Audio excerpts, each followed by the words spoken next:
You are listening to Sheep Might Fly, a podcast of serialised fiction and occasional essays written and read by Tansy Rayner Roberts.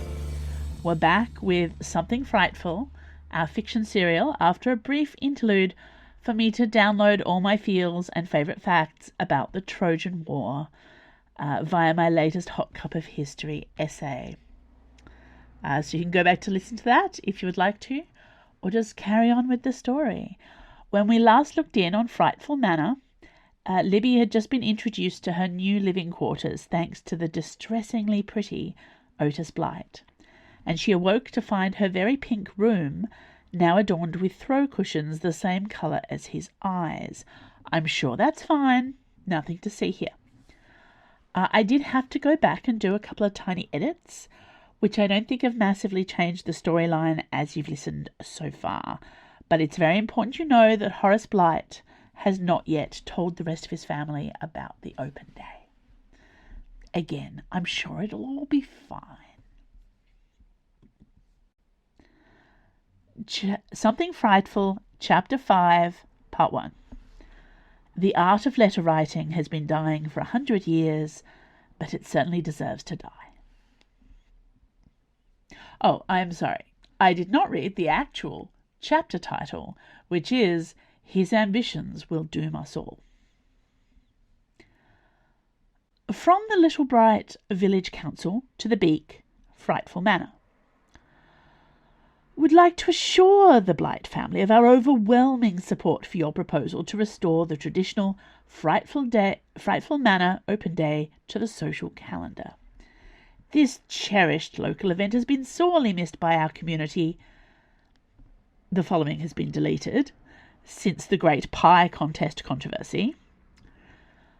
For the last 19 years, please consider the resources of our village at your disposal. In gratitude for the free entry tickets we are certain you will supply to our community members.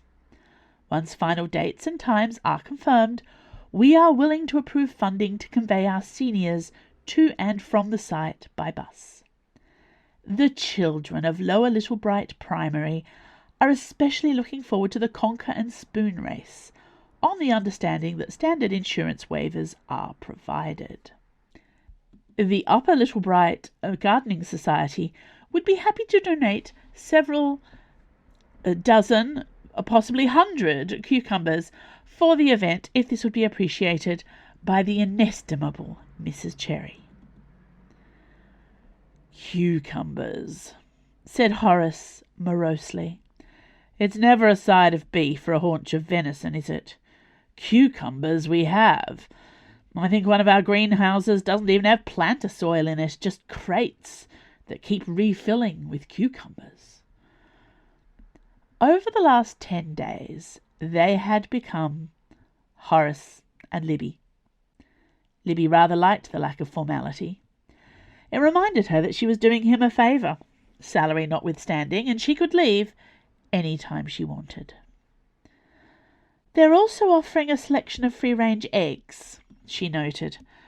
If we inform them of how many dozen are required, they will apparently start singing to the hens 1 week in advance of the open day, to ensure the correct numbers are provided. Horace looked thoughtful. Can they provide the eggs in the form of cake? We're a bit light on with the pudding menu, unless we find where the poltergeists hid Ma Cherry's best pans. Libby had noticed the sad lack of pie-related meals in recent days, but had not been informed about the poltergeist. She made a note to ask some of the eggs, capital E eggs, to coordinate a search party. Young Sibby was constantly trying to convince her sisters and cousins to play sardines, and this was nearly the same thing. A Mrs. Benedictine Morriswort did offer to make her famous deconstructed treacle pudding charcuterie board if you are willing to reimburse her for the treacle. Oh, Canunos, said Horace.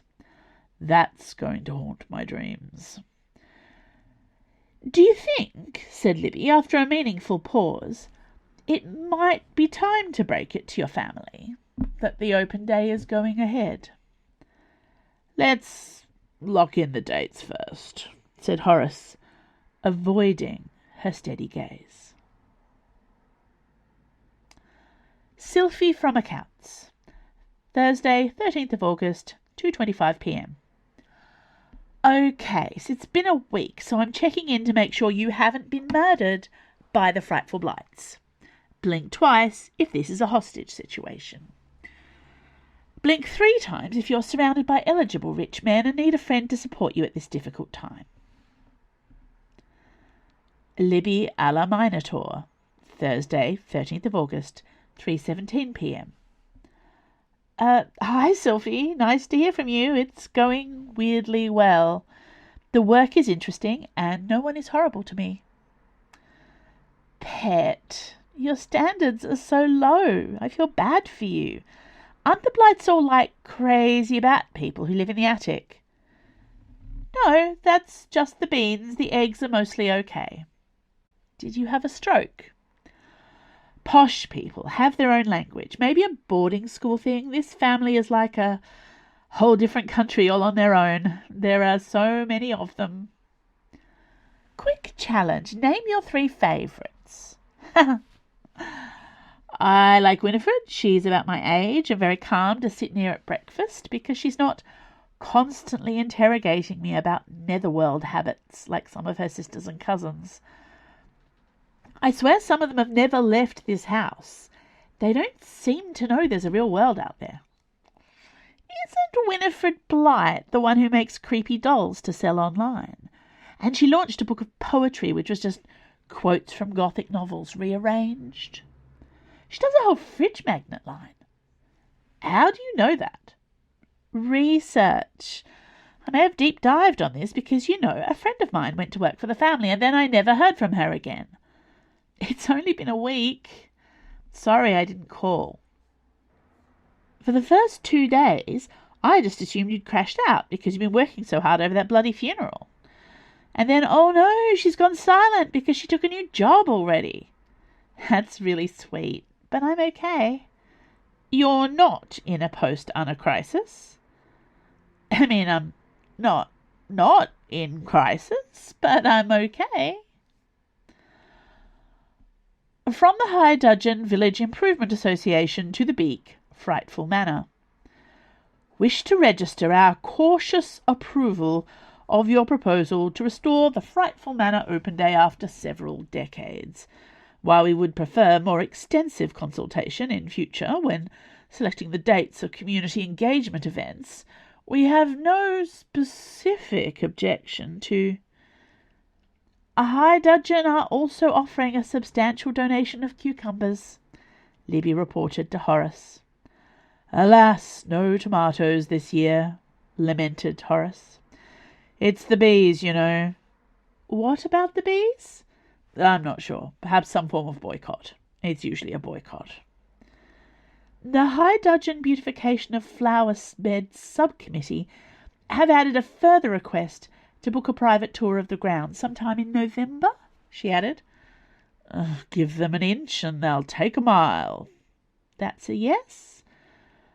See if Bunbury's pal Galsup is available at the same day rate he charges for tree lopping before you commit to a date. I'm sure he can steer a few ladies around the winter mulching. Bunbury Cherry was Ma Cherry's only son.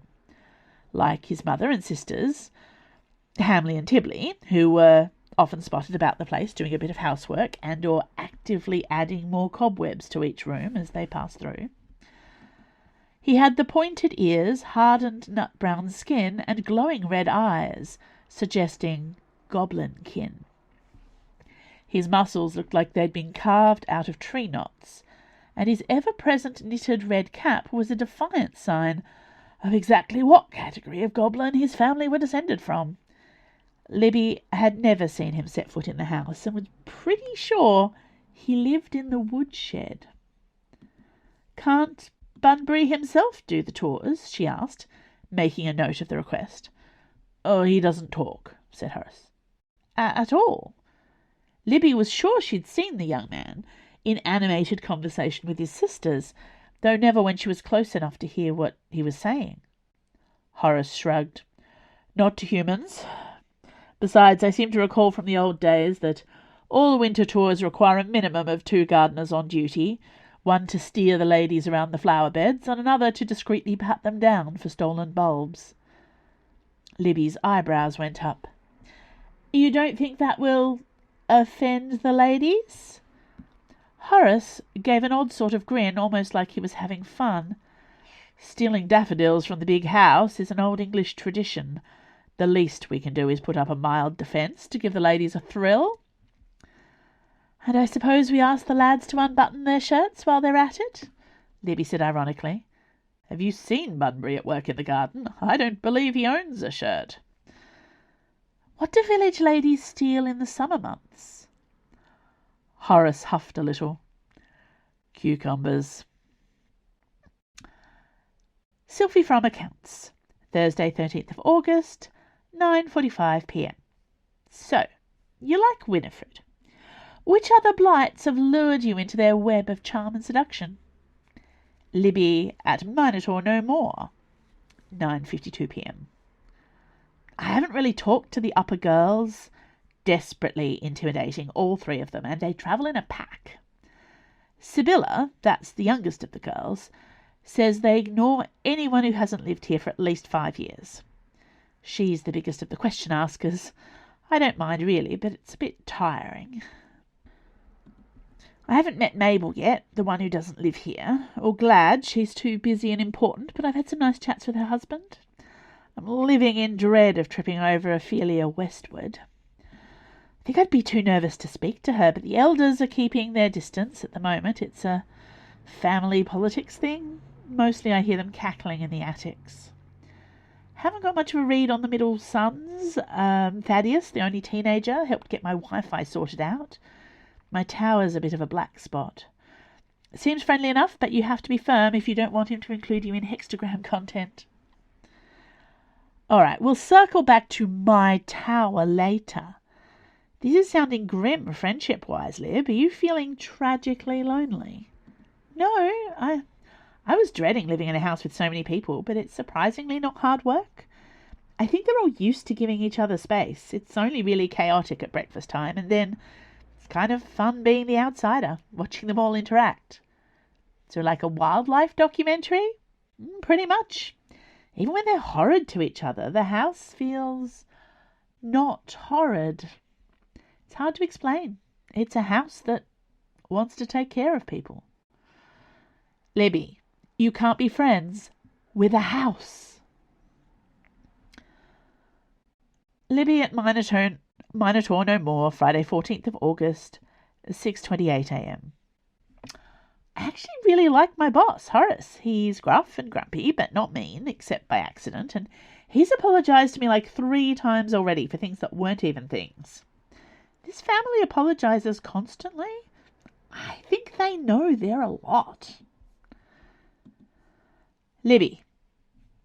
Elizabeth. That's not my name. Elizabeth. Blackpool Greybeard. None of those are my names. Are you banging your boss? No! Not yet, or... Because I'm not going to lie, I love this for you. Means it's bound to be a short-term midlife crisis job, at least. I've never actually seen you do anything crazy or self-destructive or indulgent, so... Pops popcorn. Your silence is telling. Libby, 8:58 a.m. Hecate rising. I was at breakfast. My silence says nothing. I'm not sleeping with my boss. He's not even... Anyway, I'm not. Ooh, you did not mean to send that bit. Intriguing. Not Mr. Horace, then. Which blight do you have your eye on? At work, sorry, can't chat. Aha!